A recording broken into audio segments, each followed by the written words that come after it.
Hi, Dréa. Hi, Hi. Is Dréa how people call you usually?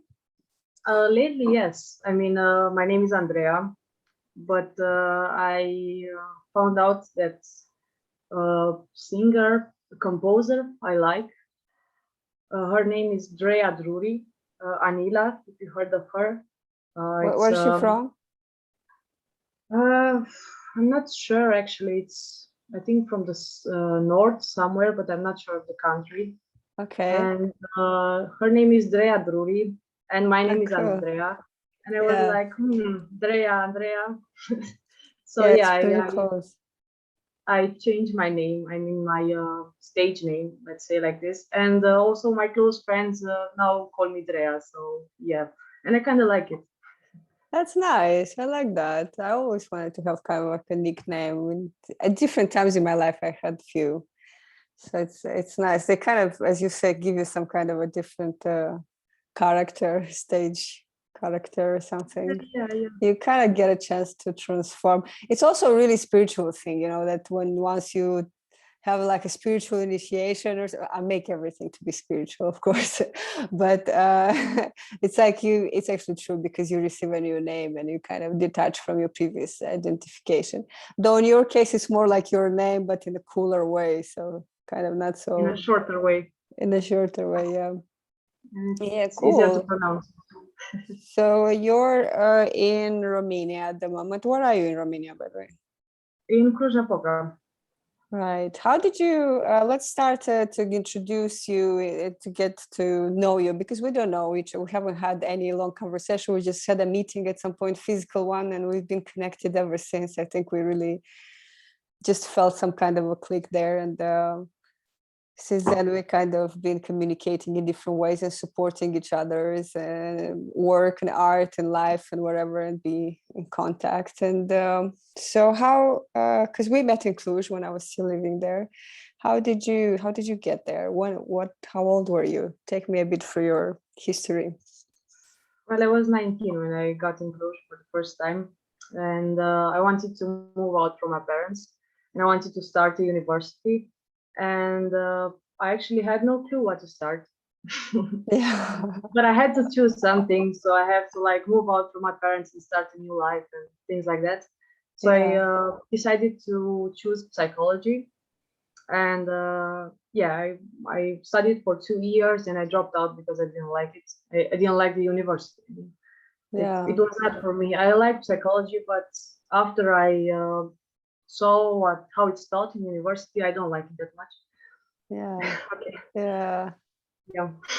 I know what you mean. I mean, I had because when I got to Cluj when I was 16, and then I had to do some university, and I was like, I still didn't know what to do because I knew that I wanted to write, but we don't have anything like creative writing or whatever, So it doesn't really make your mind structure itself academically. Where would you go? And I wanted to first. I thought of going to do philosophy university, and then I met my randomly. I was in a bus going to Piața Mărești, which is like a market in one of the regions of districts of Cluj. And I just got out of the bus and she was there, and I asked her, look, I'm thinking of going to philosophy. And she said, you don't need to do philosophy. You can read philosophy at home, you don't have to do a university for it. In a way, she was right, but at the same time I realized that you go to a university also for some kind of structure if you're a bit chaotic in your thing, and but I'm kind of glad that I took her advice because I've as much as I love philosophy, I also love many other ways of I love metaphysics and mysticism, and so it's kind of uh, I didn't get stuck there. Let's say I could have. And then I And was what like, did you yeah, study? huh? What did you study? So then I was like, yeah, what am I gonna do? And then I randomly went to European studies, international studies and uh, European studies, something like that. It was quite new. Uh-huh. Uh-huh. But then I dropped it. I did the third year after the second year I went to journalism as well, so that was quite a good idea actually, because now I'm doing this. So it kind of worked, but it took me lots of time to decide. And what happened with you? Like, how did you accommodate to Cluj? How did you feel it? Like you said, you wanted to go away from your parents. I'm guessing because it was time and you just wanted to be more free. Did it give you freedom? Yeah, yeah, it did actually. I mean, I felt like home from the first day I came here. I came at night. I mean, it's 4 o'clock in the night, something like this, with the train. I arrived in Cluj and I just wandered on the streets on my first night, and I was like, "Wow, this is amazing." Yeah, it really clicked for me, and I don't know. I made some friends here, and I really feel like home here more than I felt in the place where I was born in Arad. Yeah, So yeah, I don't know. I feel like home here. I'm here for 8 years. Yeah, it's been 8 years. that's So it's a lot. cool. So we Yeah, met like, I don't know, 6 years ago, something like that. 7. yeah, kind of. Yeah. You were still at the beginning of your Cluj love, and but then soon after, I think you began doing music. So I'm really curious how you got into that, and if it's something that comes, well, since you were born or something from your family, or is something you picked up on the way. I'm guessing you've always been creative. I think creativity is what made our connection at the beginning. We just thought differently and talked differently in the context we were having at that moment. I didn't study music. I just listened to music. The first time I really listened to music was when I got my first computer, and relative, kind of, gave me some albums and put them on my new computer, and I listened to ABBA discography, and I liked it a lot, and also to ATB discography, and then That's so cool.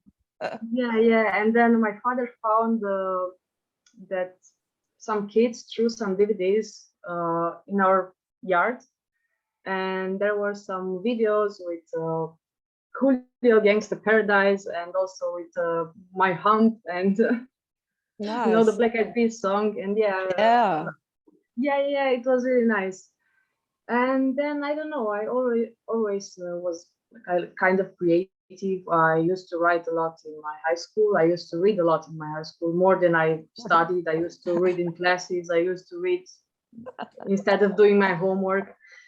I was the same. I was the same. We were like this kind of like punk rock, few people group, but we were also the most intense readers of the group. So we were like the smokers and the drinkers, the party goers, but also the really intense readers and like lots of opinions and debates. And so yeah, we combined lots of stuff.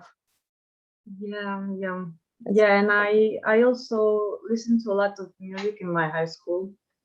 I mean, also in classes when I was reading, I was listening to music. So yeah, I didn't pay that much attention to most of the classes I attended. yeah. And I used to listen to rock music back then. What And bands did you like? Within Temptation, it was like gothic rock. Yeah, I It was liked my Within favorite back then. Temptation. Me too. Yeah, and also Linkin Park and that kind of like mostly commercial rock, because I didn't have access to a lot of music. I didn't have internet back then. I mean, I had internet, but it wasn't like nowadays. I mean, we used to send songs through Bluetooth, and yeah, I Yeah, didn't use YouTube that much. totally. And it was on my phone. Everything was on my phone. I had like downloaded tracks. I exchanged tracks with a friend of mine, a colleague. Did you ever think you're gonna make music? No, actually, no. It How was did this like, idea come to you? well, when I came to Cluj, I also found out that there was other kinds of music despite of just rock music. I found techno music. I went to some parties and I liked it a lot. And then I found electronic music, and I just started to search for more and more and more. I found YouTube, SoundCloud, Bandcamp, all of that, and I just started to collect music. Like I have a big collection of albums in my laptop, and I've been gathering music in these years. And some friends of mine were like, you know, you listen to such great music and you also collect so many music. Why won't you just start DJing and spread the music to the world? And I was like, oh, okay.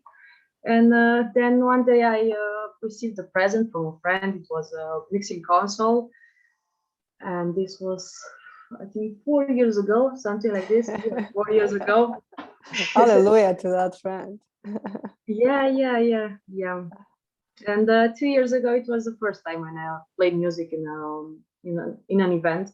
So yeah, it was like this. Were It you was a kind of chance. like, but were you kind of scared at the beginning to play? Like, how did you feel towards it? Did you feel like you're not going to be able to make it? Was it like opening a completely new way of looking at life for you? How was it?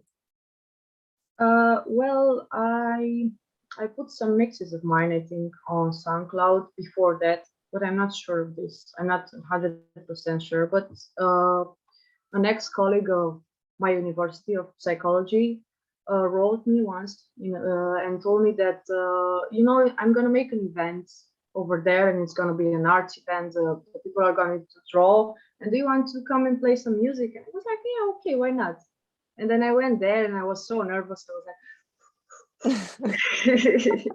but I managed to do it. But I was really nervous. And anyway, all the time I'm playing music. The first half an hour, I'm like this, Stephen, so nervous, so nervous. But it's a nice feeling. I enjoy it a lot, actually. It makes Yeah. me feel that I really enjoy this. And I really enjoy music. Yeah, it's nice because also when we were talking yesterday, about doing the interview, and you said that you're kind of nervous, and I said I'm always nervous at the beginning when I do this, and you said that it's a sign of enjoying what we do, that we actually like what we're doing, and I like this way of looking at it, because a lot of people get, I guess, overwhelmed by it, and they just like, it should be easy. We shouldn't feel like you're out of air or things like that, or your palms sweat and things. um that's nice. It's amazing because it kind of, I think the world changes when we're encountering a new possibility to live our lives, and it kind of changes the way we see ourselves and the perception of who we are to the world. And how did that, so you got a good feedback at the beginning, and then it evolved into you playing, because now you kind of play quite often, right? Yeah, actually, I told you before, but I'm gonna say it again tonight and tomorrow. I'm gonna play it two parties, two different parties. The one from tomorrow is organized by me. I mean, I'm making a small event with chill out music, Nice. and yeah, I don't know. I actually got in the crew of that friend. So it was a crew, Aboriginal, it's called, Mm. and we used to make events before the pandemic. I think we made 3 events in total, and then the pandemic started, and we got splitted. One of us is in another city, and we don't talk that much, and we didn't make any more events. So I just got in the psytrance crew, and then I was like, I want also to make some events. And in the pandemic, I got some time to gather more music, to make some live streams, to, I don't know, learn a lot of things. And I was like, I gained some confidence, and I was like, I want to make something different, and I want to make parties. I want to play music.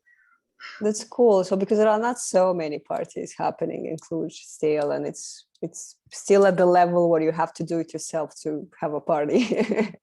So Yeah. that's pretty cool. Um, and you still, because you mentioned pandemic, and I'm quite curious now because it's been a while, so we're adapted ourselves to adapt it.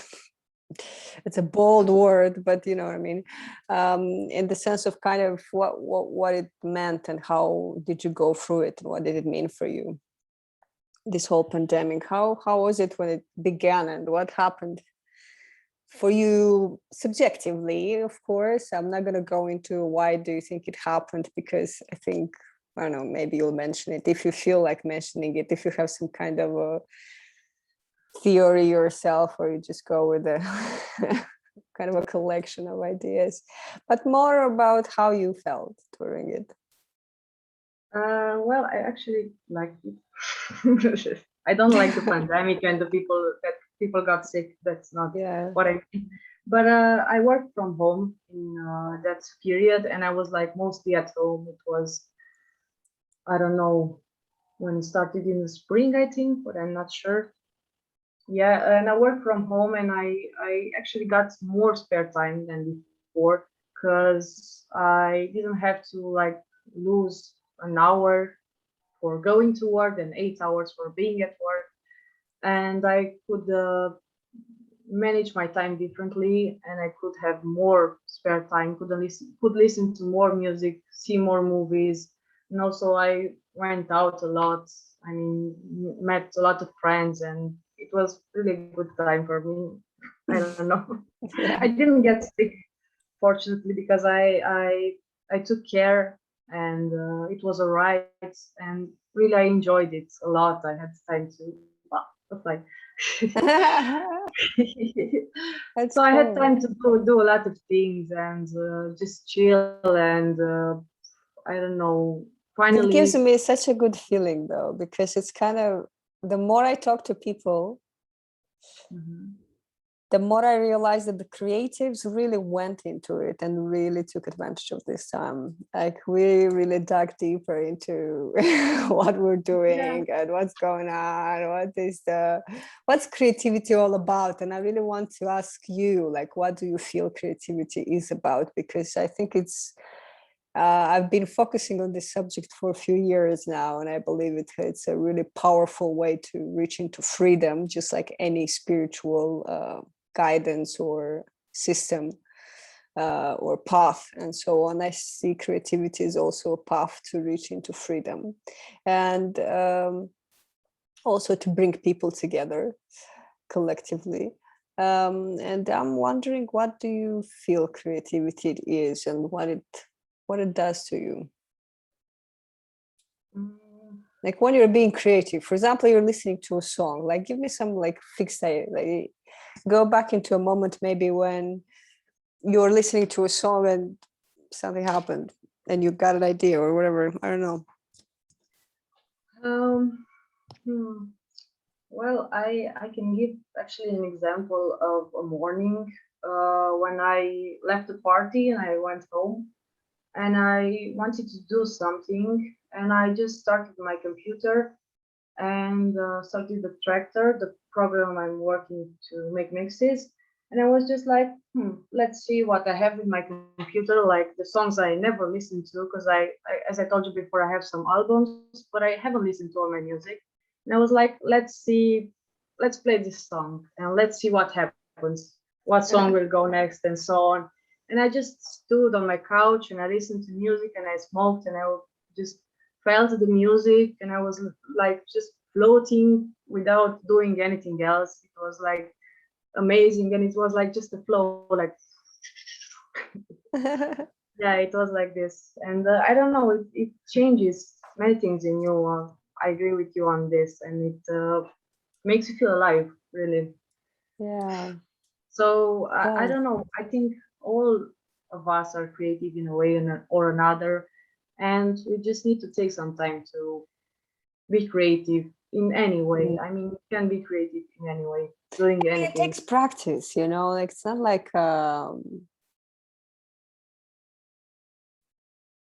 like it's boom and happening, you know, and Mhm. it's we do it day by day. How do you work? How often do you work? Do you do music every day, or do you listen to music every day? How is your, because you've probably during the pandemic, as you said, spent some time, I think we can call that establishing a routine and a discipline, because this is what pandemic did with me. It totally disciplined me to see my natural rhythm and when I want to work, when I don't, when I want to eat, when I want to sleep, and yeah, just something like that.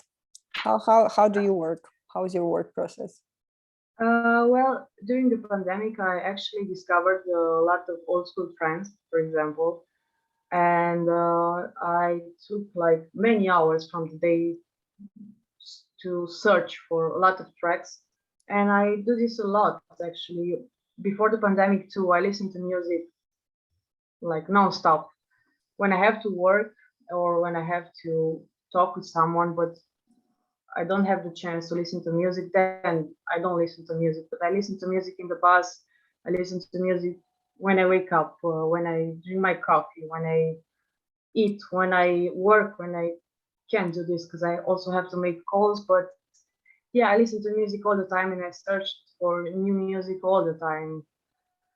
And I don't know, I'm also producing music once in a while, but that don't happen that frequently because it needs to I need to have some time and I need to be in the mood to do this. And Mm-hmm. yeah, mostly I do this when I don't know, I just got that click like, today I want to make a song, Yeah, yeah, and that's yeah. it. I know that feeling. But then because you kind of, I think when you produce music, you integrate a lot of nature sounds and things like, do you go into the field and record sounds, or do you collect them online?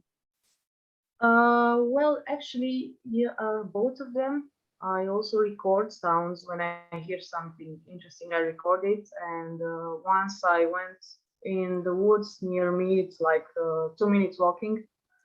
So yeah, I went in the woods and I recorded the birds, and also I took a shamanic drum with me and a kalimba, and I recorded them.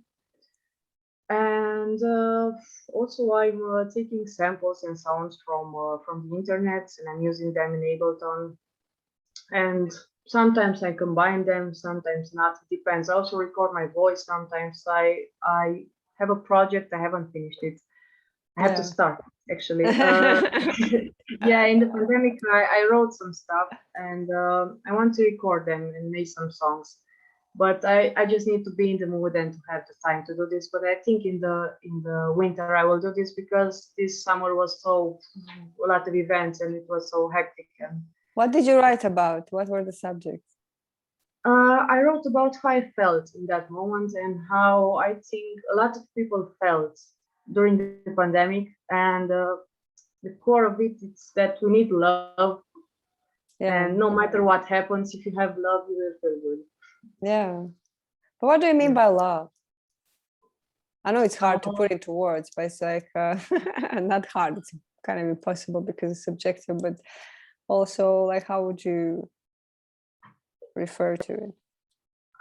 well, love for life in general. I mean, enjoying that you are alive. It's a miracle we are alive. And also love for each other, for our friends, for our family, for our loved ones, and love Yeah. for oneself. And I mean, discovering yourself, your flaws and your qualities, but love yourself no matter what. Because, like I said, it's a miracle we're here. So we gotta Oh my love God. that we're here. It's impossible not to love this life. But it is possible to feel like you hate this life. It happened to me too. Yeah. But I think we all need love so we can go on and like feel things differently because love changes a lot of things in you. Yeah. I know I've had this kind of transition from deaf to life at some point when I was kind of had to um not had to, but kind of naturally went back into loving life, and I guess having lots of expectations and then creating some kind of scenarios in our minds and reliving some of the old things that we kind of hold on to, and then trying to reenact those scenarios is kind of makes us not feel alive because it's we're acting according to some kind of a script. So it makes us feel like it's not really it's not really us, it's not really what's going on. But what's your spirituality like? What do you believe in at the moment?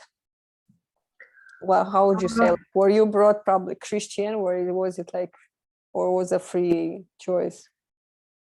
Yeah, well, my parents are Christians, both of them Orthodox.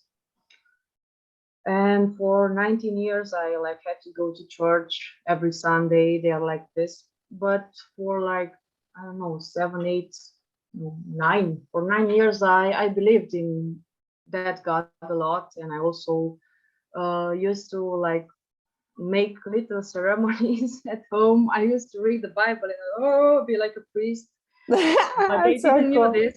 Yeah. That's But lovely. once I got to learn how to read, I read the whole Bible, and I was like, "This is bullshit. How I old are can't you? believe it." I don't know, My 8 or 9 years, something like this. Jeez. Yeah, 9-year-old because kid being like, this is fucking bullshit. my mom told me that you have to read the Bible because Okay, it was the you have to, yeah. yeah, and I read it and I was like, yeah, some of these things are interesting, some of these things are right. I mean, you have to not do bad things to people, but some of them are like, what the fuck is this? No, I can't believe in this. And then what I was like, for many years I was like, I don't believe in this, I don't believe in this. I had to go to church and like pretend that I do, but it was okay. I don't complain that much. It's not a big deal. But were you afraid of the devil? No. Okay. I just felt like going to church pretending you're like, I'm gonna be punished for this pretending. No. I mean, I didn't believe in that kind of God or in that kind of devil or in that kind of hell or Yeah. heaven. And I don't know. I don't believe in anything in particular right now. I don't have a religion I can relate to. I like to assimilate most of the religions. I mean, I like to hear a lot of stuff. I like to hear what people believe in. Mm. But I don't know. I don't think I believe in anything. I just believe in Earth and that we're connected to Earth and we're connected with everything. And I don't know. I like the most of things, the shamanic things. I can relate to Shamanic, them. right? But in the sense that shamanism, because the way I see shamanism is that it's kind of like a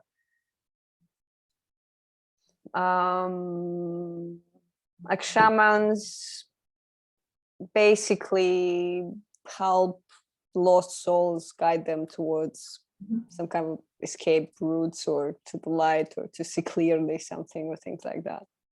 Yeah, exactly. Yeah. And I just believe that we gotta respect the earth, we gotta respect the animals, the nature, everything, because it's like an exchange between us.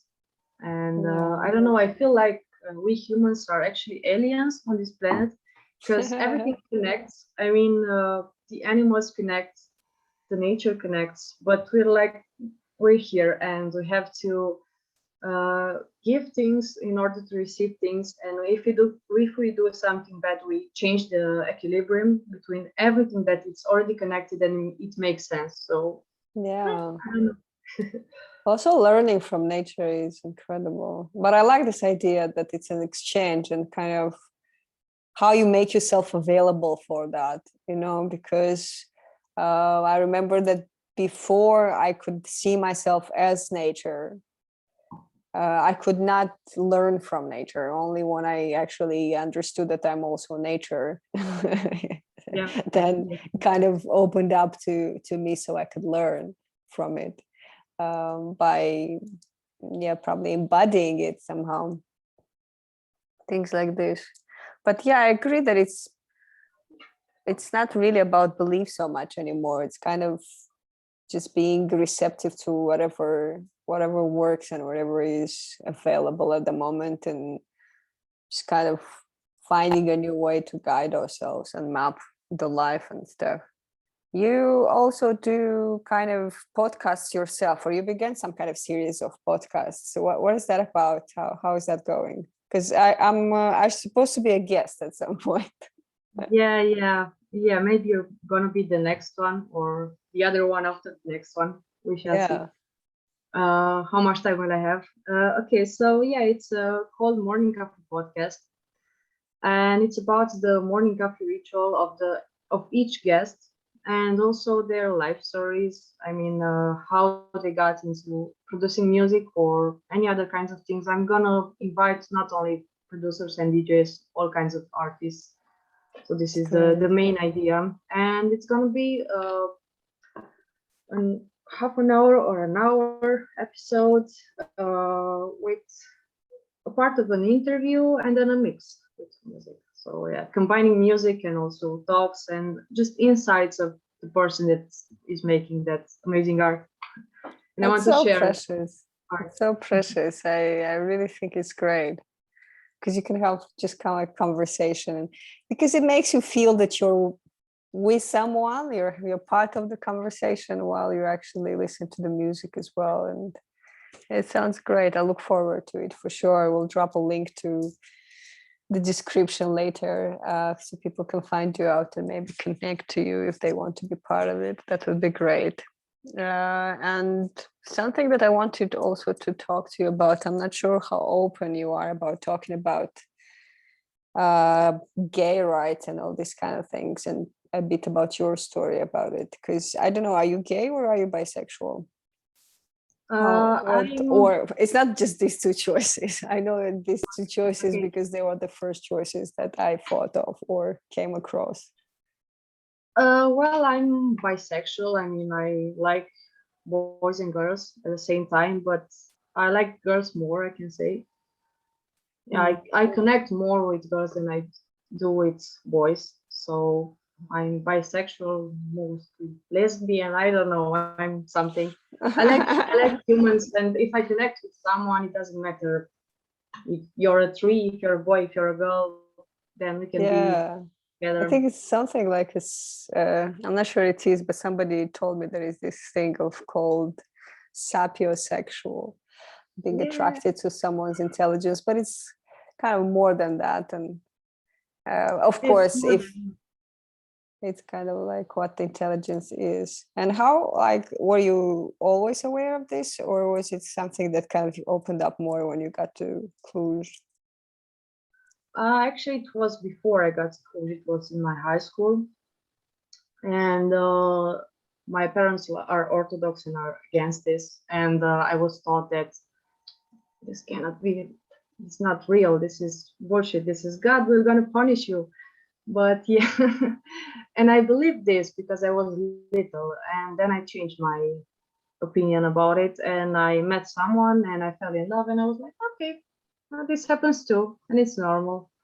Yeah, Oh yeah, it was like this. It was like just natural. It happened, and I clicked with it, and I was like, okay, I can do this. I will do this. I feel this, and yeah. yeah. Is everyone around you okay with it? Like, are your parents okay with it? My parents don't know it, and Right, if they will know, they won't understand, and it's better for them not to know it. right. Honestly, maybe they will know one day, but it's better for them this way right now. I don't rush things. I don't want to make them feel uncomfortable. Anyway, I don't have like a close relationship with them, Yeah. so it doesn't matter that much to me. But all my friends know, everybody around me knows. I'm with a girl right now for some years. Oh So wow! Congratulations! Some yeah, years thanks. is. Yeah, I mean, I yeah, don't know why I'm saying congratulations. As long as it lasts, it's it's good. yeah, yeah. So everybody knows because we're together all the time. So yeah, and some people don't know at first, and they when they found out, they're like, oh, or they're like, oh, okay. Yeah, So some expect, some don't expect about it. but it's still Romania. How is it? Do you feel that you can be yourself, or you're still very much aware of the environment you're in and how you behave in public and things like that? No, I can be myself, and I don't really care that much what people think about me. And Cluj is a really nice place to be anything you can, anything you want. So it's not really a problem here. But Yeah, I don't know. I'm not that.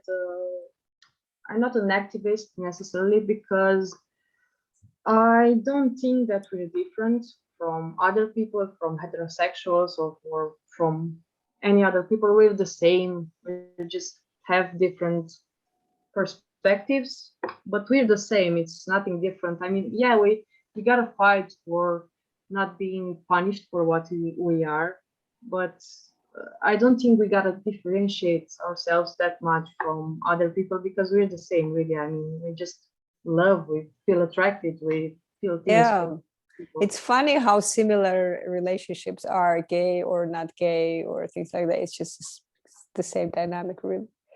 It's not much Yeah. difference. It's just when you don't know, you think, oh, that's so different. True. And before we close up, I think we've touched already on a lot of subjects. I wanted to ask, how do you see the future? If you would have kind of like a imaginative trip into the future, creative, conscious, imaginative trip, how would you see what are we going to be in like 100 years and then No. 200 years and I don't know, how far can you go? That's a lot. Well, I don't really know because since I was born, everything was changes so fast. I mean, oh my God, like the technology, everything. And I in 20 years, a lot of things changed more than in 100 years, for example. So that's a lot. And I think it depends on how we're gonna behave with nature and with everything around us. If we're gonna take into consideration what happens outside us, outside our houses, outside our computers, uh, because nature is like kind of crazy these days, and it has reason to be, many reasons to be. Yeah. I But mean, even if it doesn't, it's still crazy, but now it's definitely, yeah, and it's like poking at us. I don't know. It can be good, it can be bad. In 100 years or 200 years, we can be like we can have better technology, or we can die, all of us. So Yeah. both of them are possible. It's like it's crazy. It's Yeah. crazy. Probably both at the same time are also possible, you know, like have super crazy surveillance systems, but at the same time, technology, super good technology to, yeah, to clean the oceans, to take care of nature, to be able to do I think that. it depends on us a lot, actually, because if we all die, nature will go on. But if we don't take care of each other, we can die and goodbye. Yeah. Yeah, I think it feels like we are in charge somehow at this point of what happens. And it's, I guess it's a very, it's like humanity has reached a maturity level when it's up to us. And it's like if we assimilate it to the years of a human, you know, because when it happens that we mature and we say, okay, I gotta take life into my own hands. And I can't rely on somebody else telling me what to do, because now, until now, we kind of had some kind of systems like political systems or things like this, and we believed in them, and we say, look, somebody there is going to take care of things, and you know, we're going to choose our representatives, and they're going to do the thing, and they're going to tell us what to do, and they're going to, you know. But now it's not really like that. The chaos is definitely starting big time everywhere, going to extremes and things like that. And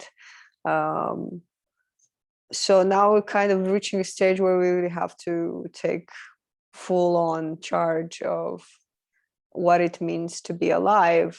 And it's kind of like, I think some of us are born also to lead some kind of waves of people, you know, and I think it usually comes from creative minds. It always came from creative minds, and creative thinkers and artists, and as you say, those that were constantly connected to art and art making and creativity.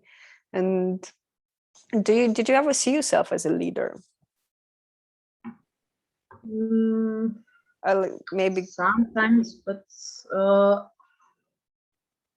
sometimes I see myself as a leader in some kind of ways, but also I don't want to be a leader. I mean, it's yeah, half because because it's really difficult to be a leader because I don't know, you can change a lot when you start to lead other people, and you don't realize a lot of things you're doing. And once you gain a lot of power, because leading gives you power, it may change you in not only in good ways. So that's why I'm not sure I want to be a leader, but at the same time I kind of want to be a kind of leader, but like I don't want to do bad things to people. I don't want to change in bad ways. Yeah. Yeah, I know what you mean, because I saw that in myself many years ago when I started doing this. I was going into trainings around the world and meeting different people from all over places, and we're doing activities for like 1 week together, different workshops and stuff. And there was a lot of group work. And until that moment, I was very individualistic, and I knew how to work alone. And then at that point, I had to work with people, and I realized that as much as I inspire, because I think one of the greatest qualities of leader is to inspire, not necessarily by doing, but they inspire strength and self-control and belief and, you know, presence, really. And because it's not so much doing, it's just kind of like being. And then it was more about also trusting the people around and trusting how it all goes. And I realized that I was quite invasive, and that I had this authoritarian classic way of let's do this and let's do that, and no, I want to do this, and holding on to my own ideas and not being able to delegate. But I think all of us deal with this at the beginning, and also very much testing of, can I trust myself? Can I trust the person I am? Can I trust my heart to do the right thing? So you got to put yourself in some extreme situations when you're doing this self-training as a leader, to know in a situation when you're out of control, when you're at the extreme, you're at the edge, what are you going to do and how you're going to do it, and how you're going to feel about yourself, and how much you're going to be able to trust yourself and build on that. And so yeah, I think it's kind of like we begin in a training curve, and it goes on for a while, and then we learn how to live and to be and to work with other people, really. And it's kind of like lots of patience, I think, is also a huge characteristic of leaders. Being able to listen, because it's so important. Because when people want to they come and want to know what to do, for example, or just to advise or things like this, they kind of, they have the solution in their own talking. If you listen to it with open ears, they hear the solution themselves. It's like you're not really doing anything, because they come with it. It's just they gotta bounce it off to kind of like to hear it out. And I also think you learn to step back a bit and just see things from other perspectives. Because I was in a psytrance crew, and we were a bunch of people, and we got to make decisions. And when things were not so good, and I was like, ooh, I thought, let's just step back a bit and like get out of the body and see from the outside of it, because that's not a good idea to just like you really learn to, I don't know, see things differently, other perspectives. Like I you think learn how to be yeah a better person, a different person. You learn a lot about yourself also, because you see yourselves in different kind of situations and how you react to them. yeah I like when you say that it's also seeing the bigger picture, because I think the leader needs to have a bird's eye, constant access to the bird's view, and to zoom out, because if you lose that, you're fucked. Pretty much. Yeah, exactly. Yourself in the small world problems. It's like fuck it. Yeah, because when you zoom out, you know that it has an ending and it's just happening now, and then you step a bit out pressure and kind of see the process really. Mhm. Trusting the Yep. process. This is something that I wasn't aware of until a few years ago. That there is, everything is part of the process. Somehow everything that you do can be integrated in some kind of learning curve, and it's part of it. And I didn't have that switch. So yeah, that's also a good one, because it starts, you start differently to do things when you know that it's all part of it. The smallest thing you do. Like, for example, I'm doing this creative writing class, which I've now put into bigger words and so on. Then a friend of mine, Alexandra Gurga, she's a dancer. She's also in Cluj, I know it right now, but that's where I met her. And she wrote me yesterday, I think she said, look, I want to do with these adolescent students, I want to do a writing class. And then I sent her this, and while she was, and I said, look, pick from this, because I wrote about 10 classes, and let me know which ones you want to do, and I'll give you more details. And then I thought, this is so cool, because she asked, is it okay if you give me more details? And I thought I should thank you, because you're helping me develop more, go deeper into how I'm going to work on these classes. So if I wouldn't see that, then I would probably think, no, it's not cool. This is my shit, So it changes a lot, the way we see how others really help us by asking us things, and how they contribute to our development by being, by asking things of us, really. So yeah, did something happen like in your life that made you change the way you see it?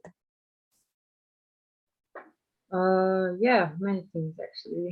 It happened many times in my life too. Like, Tell me one of these stories, because I really love this kind of stories, life-changing stories, like revelatory moments. well, I don't know what exactly can I say right now. As I said before, there were a lot of this kind of moments in my life since I was a kid. Tell me the first one you remember. The first one.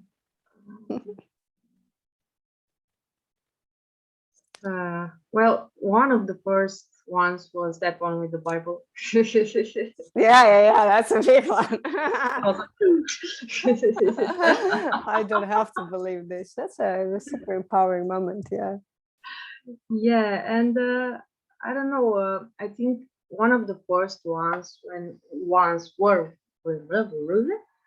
okay, one of the first ones were when I first started reading uh, books. I mean, not just short stories like books.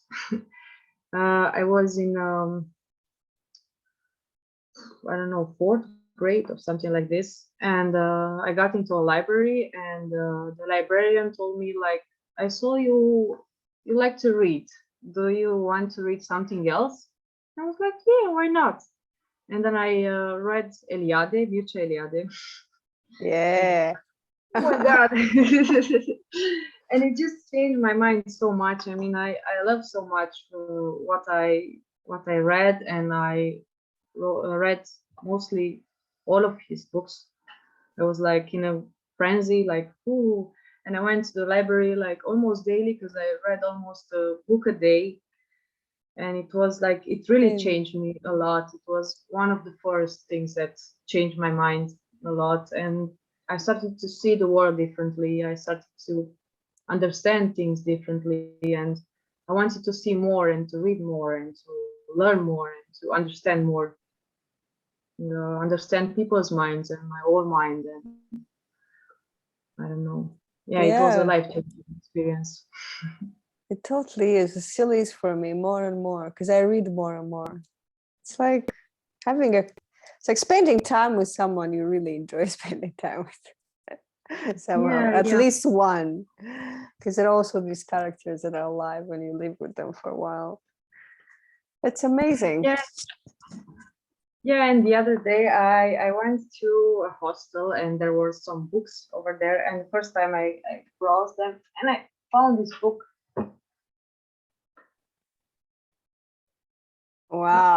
What? Really? Yeah, I from this can't book, and I believe was like, oh my god, it's like techno generation in ecstasy.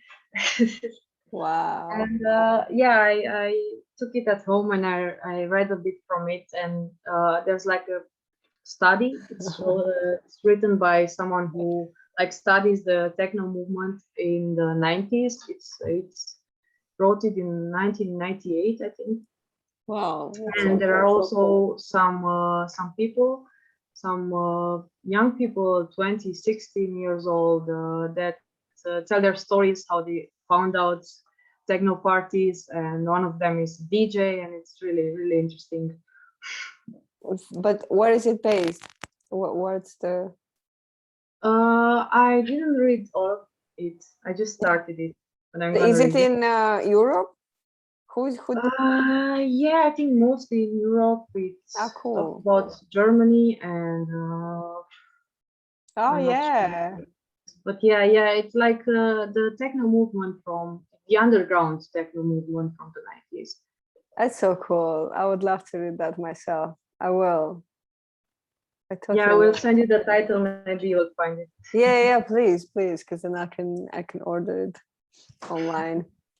I have this Yeah, bookstore in Berlin when I go back, and I can just order from one day to the other, and that's really cool. yeah, and I hope you'll find it in English, or I don't know, because it's translated into Romanian, but it's like funny. It's really funny. Some phrases are like, I don't know how Romanian from the countryside speak. It's like really funny, but I think in English it's better. Translated by villagers. Yeah, yeah, something like that. That's cool. Some villages that really love techno. I love that idea. Okay, Dréa, thank you so much for this interview. I'm gonna stop it here, and thanks for everybody who joined in and will join in the future. And yeah, I thank you a lot. This was a great conversation. Thank you for having me. I enjoyed it. Thank you for being here. Bye, everybody. Bye.